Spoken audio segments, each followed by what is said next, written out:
Estudos do terceiro bimestre para o terceiro ano médio. Nesse bimestre, nós faremos revisão de conteúdos dos períodos literários. O trovadorismo, o humanismo, o quentismo brasileiro barroco e o romantismo. Serão 5 escolas literárias nesse bimestre. Começamos com o trovadorismo, que foi um movimento literário e poético que surgiu durante a Idade Média. Contexto: o que acontecia na época, ou qual era a época do trovadorismo, então? Idade Média. E o trovadorismo foi também o primeiro movimento literário da língua portuguesa. Contexto histórico. Vamos lá. Então, como dissemos, ocorreu durante a Idade Média, época em que a Igreja Católica e o sistema feudal dominavam a Europa. Então, nós estamos falando aqui de feudalismo. Os valores da sociedade eram regidos pela Igreja e pela fé. Qual igreja? A única que existia naquele período, a Igreja Católica. Então, vamos já deixar claro, não estamos falando de religião, tá, queridos? Por favor. Nós estamos falando de história, tá? Então, nesse período, o contexto era teocêntrico. Deus no centro do universo. Teo, Deus. Então, Deus no centro do universo. Essa foi a principal característica. O homem ocupava um lugar secundário de criatura e não de criador, e seguia os valores cristãos. Então, na igreja medieval, a igreja medieval era a instituição social mais importante e a maior representante da fé cristã. Ela influenciava diretamente o comportamento e o pensamento do homem. Então, o homem desse período da Idade Média, do período trovadoresco, ele era um homem regido pelo teocentrismo. Era Deus acima de todas as coisas, mas era aquela opressão da igreja. Vocês se lembram da pirâmide feudal? Aquela que era rei, né? Lá no pico, no topo da pirâmide, muitas vezes era a igreja no topo, depois o rei. Então a igreja estava ali, ó, disputando poderes algumas vezes com o rei, algumas vezes mandava nos reis. Então a igreja era uma mão muito forte nesse momento. Tudo passava por ela, tudo obedecia às regras, os dogmas e os preceitos da igreja. Então, o feudalismo ou sistema feudal estava baseado na sociedade rural e autossuficiente. O camponês vivia do trabalho do campo, cultivando para si, para sua subsistência, e para o senhor, que cedia as terras. Então, era assim, né? O senhor feudal cedia as terras para o camponês.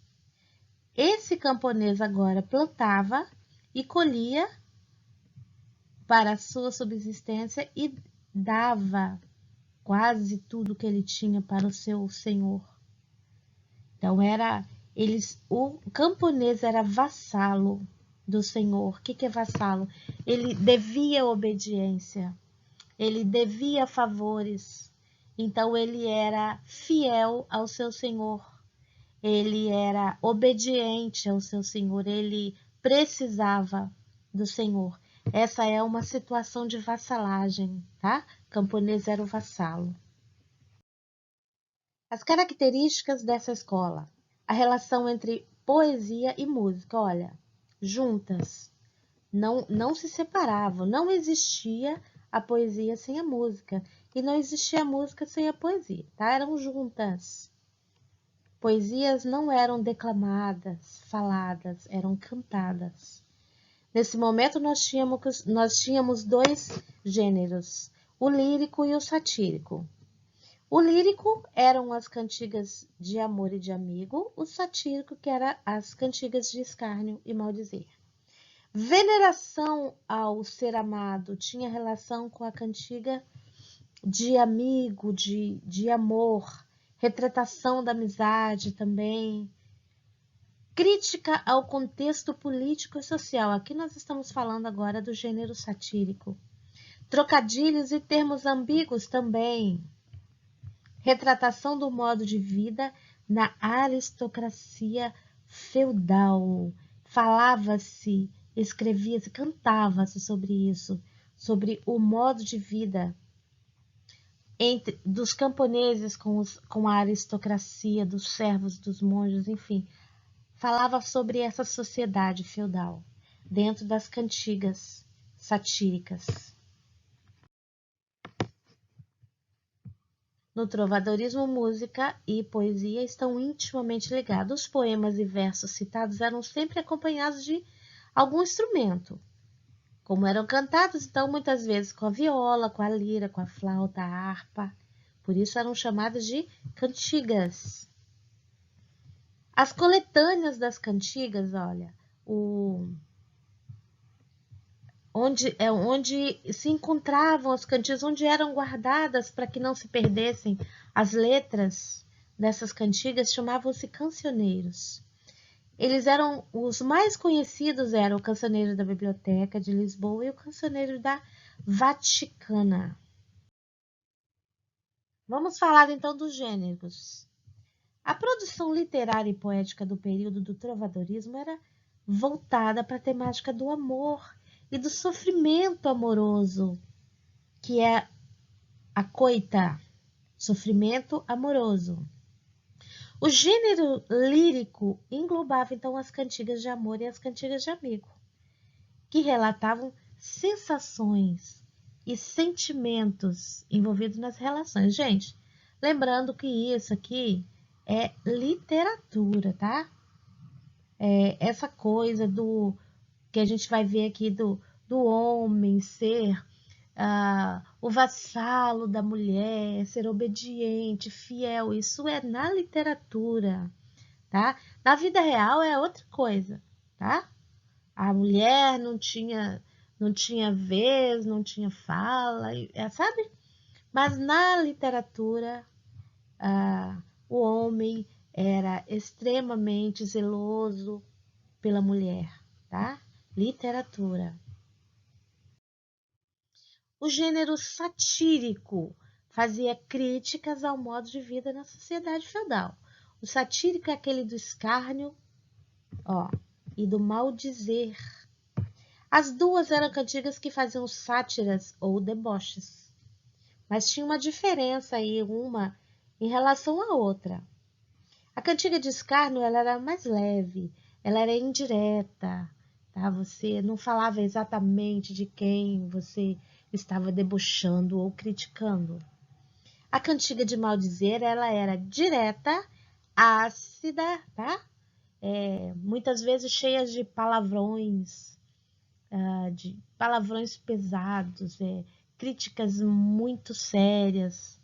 Então, essa é a diferença de uma para outra cantiga. Nas cantigas de amor, os trovadores escreviam em primeira pessoa, tá? Eu. O trovador sempre cantava, falava dele. Era comum que ele se colocasse em posição de inferioridade e submissão em relação à mulher que amavam. Na literatura, vamos lembrar sempre, tá? Submissão à mulher que amavam. Existia uma forte tendência de veneração e adoração à mulher amada, que era idealizada e inalcançável. Muitas vezes essa mulher era retratada como a mulher de um nobre. Então ela era casada, não tinha como esse trovador alcançar, realizar esse amor, né? Então era um amor inalcançável. O amor era descrito cheio de cortesia. Então, assim, ó, esse homem era apaixonado e ele deixava transparecer isso nas canções dele. ele era zeloso, ele se mostrava apaixonado, ele se mostrava perdidamente apaixonado, elogiava essa mulher, ela era diva, ela era deusa, sabe? Então isso é a cortesia. Mas era um amor sofrido e tinha características de impossível ou não correspondido.